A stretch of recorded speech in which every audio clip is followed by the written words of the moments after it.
Well, as the days get longer and the light stays with us for even more hours of the day, it's worth considering how light is being reflected in different spaces here in Winnipeg. There's perhaps no better example of this than right here at the Gallerie Buhler Gallery for Heliophile, which means lover of light. Through several different glass and video installations, light is casting on not only some amazing designs like the one that you see behind us here, but also an incredible legacy of honoring light through art. Heliophile's creator is Anna Binta Diallo, who joins us here in the Gallerie Buhler Gallery. Thanks so much for being here and for having us alongside in your gallery space here. Thank you for meeting with me here Of today. course. So maybe we can start with when you were maybe first coming to this realization about how light as a medium is a part of your artistic practice. Right. So in a few of my previous projects, I was working a lot with space and collage and installation. And in a previous body of work that I called topographies, I was working with maps and plexiglass and installing them in a way that was very layered. And then I noticed in the space that there was these shadows, on the reflections on the wall. And so this was kind of a new development in my practice. I've been working with video as well in the past. I've done a lot of video work or installation that contains video, but I had never done a body of work that was explicitly about light, and which led me to the idea to sort of explore new materials, maybe including glass. What was it like working with glass for the first time, and maybe how did that change or refract, if you will, your image of light and how it interacts with what you're trying to say through your art? Sure. I think for me, well, glass was it was always there in the back of my mind as something that would be interesting to explore, but I didn't really have a direct entry point into it. So it was through conversations with Hannah and this exhibition that I thought this would be kind of the perfect foray to explore a new material. It was daunting at first, I think, because I'm an interdisciplinary artist and I like to work with different mediums, but I have never worked with glass. So for me, the steps came into finding collaborators to work with or fabricators or experts in glass. So that led me to Prairie Glass Studios, where I kind of pitched my idea or my vision to see if this could be something that we could work on together, and they obliged. So I had a lot of help to bring the glassworks to life and into physical space, but it was very much a collaboration and a design, from the design phase to picking the glass, arranging the glass, layering it, infusing it. A lot of decisions to be made, and just a lot of surprises as well. Like the bubbles that you see in some of the works, I didn't know that was part of the material that would happen when you fuse it. And that certain glasses are more expensive, like pink glasses. I didn't know pink glass is more on the expensive side. So there's a lot of interesting discoveries, and dipping my toes into a new way of working that has led me to want to further explore this for sure. That strikes me as being a bit of a vulnerable experience for an artist to not only want to work in a new medium, but then to go to work with new collaborators, new glass fabricators in this case, and say, here's my idea, I'm trying something new, can you help me out? What was that experience like to forge this collaboration, and maybe how did your expectations for what these pieces would look like maybe change as a result of what that might look like? Yeah, I mean, it was definitely, like I'm a designer as well, so I like to kind of build my projects in phases. I come up with the concept, the material, and I try and work with the constraints that the material will give. But of course, there were a lot of constraints, like if you want to do stained glass, like are we talking about, stained glass in the window, in the building, or are we doing like freestanding works?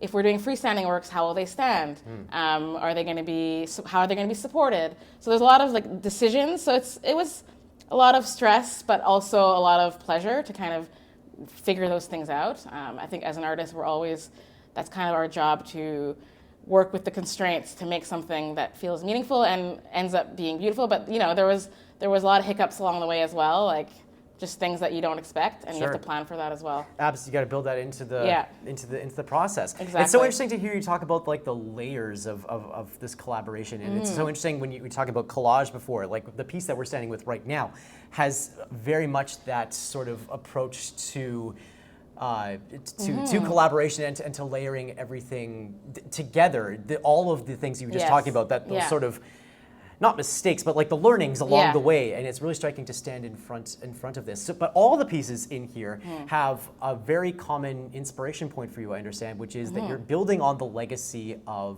your grandfather. Maybe you could tell us a bit about him and his work, and then how that influences Sure. what people see here in Heliophile. Sure.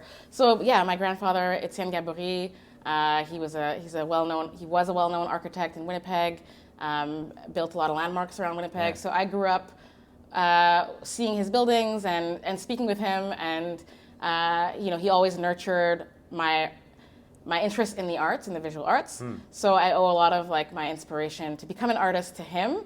And I think I wanted to be delicate about how I approached this project, because it wasn't work about him necessarily or his legacy, but it was about his philosophy. And something that I noticed that he was interested in. He made a lot of buildings, but they always had this. His buildings were very notable for his use of light in these buildings, and I think that was for me an entry point that I could see that I was also interested in that as a visual artist.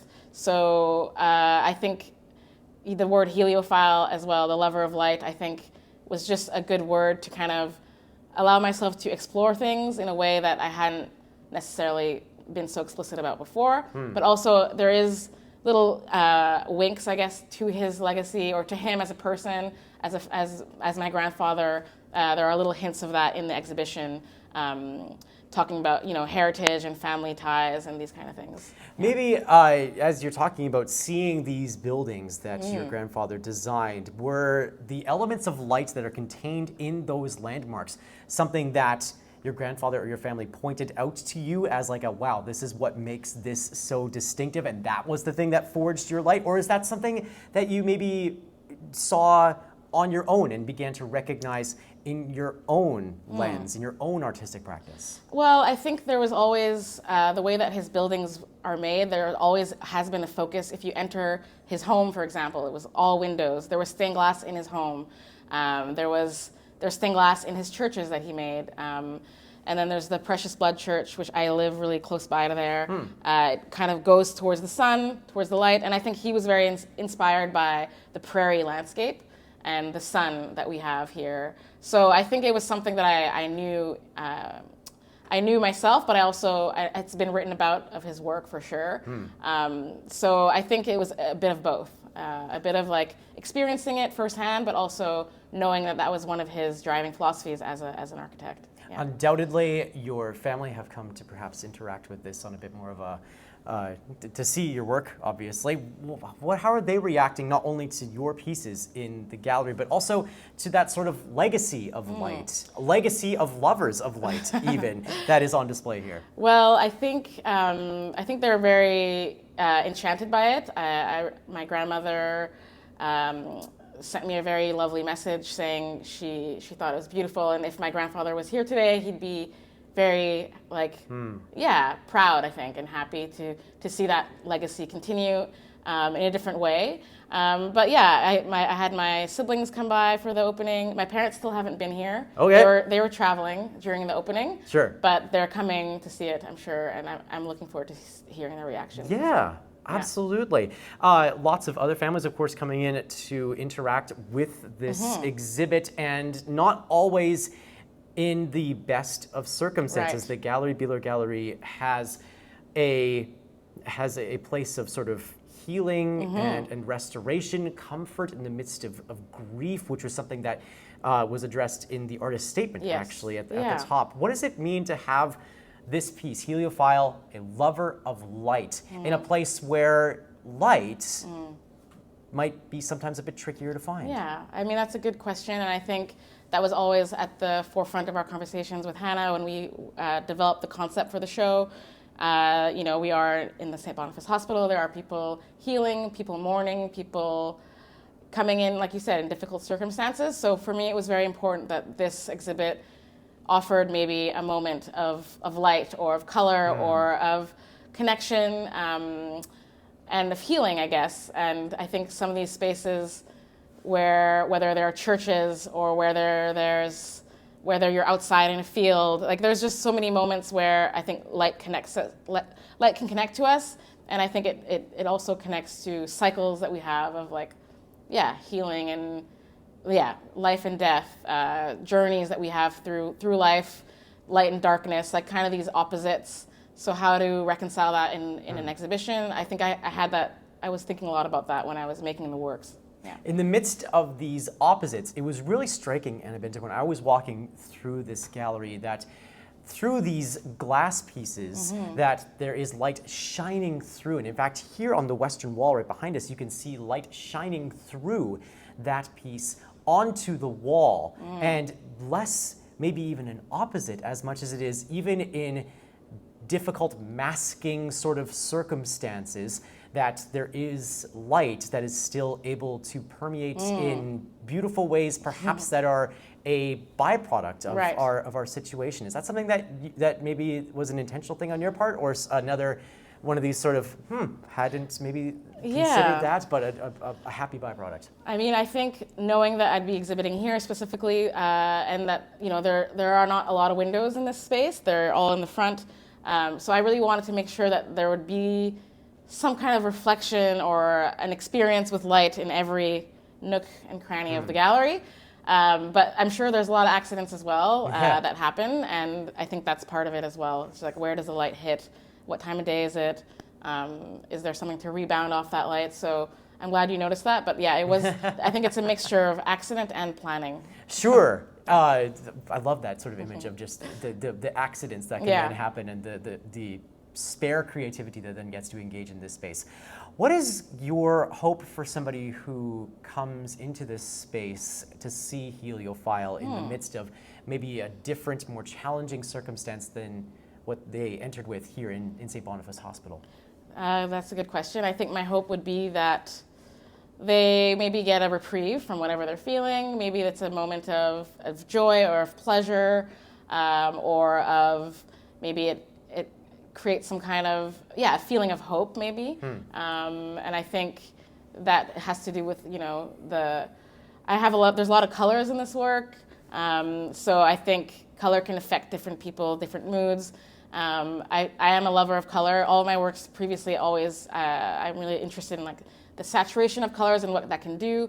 So I'm hoping that it can give people maybe a little bit of a break from whatever they're feeling, and feeling of hope, and to continue on with whatever's happening. Yeah. For more information about how you can see Heliophile, you can visit our website, classic107.com, and the Classic 107 app. We will link to all the information that you need to come and interact with this incredible exploration of light. Anna Binta Diallo, it's been such a joy getting to know this exhibit through you and through your words. Congratulations. Thank you very much. This has been wonderful. Thank you so much for having me here. Thank you.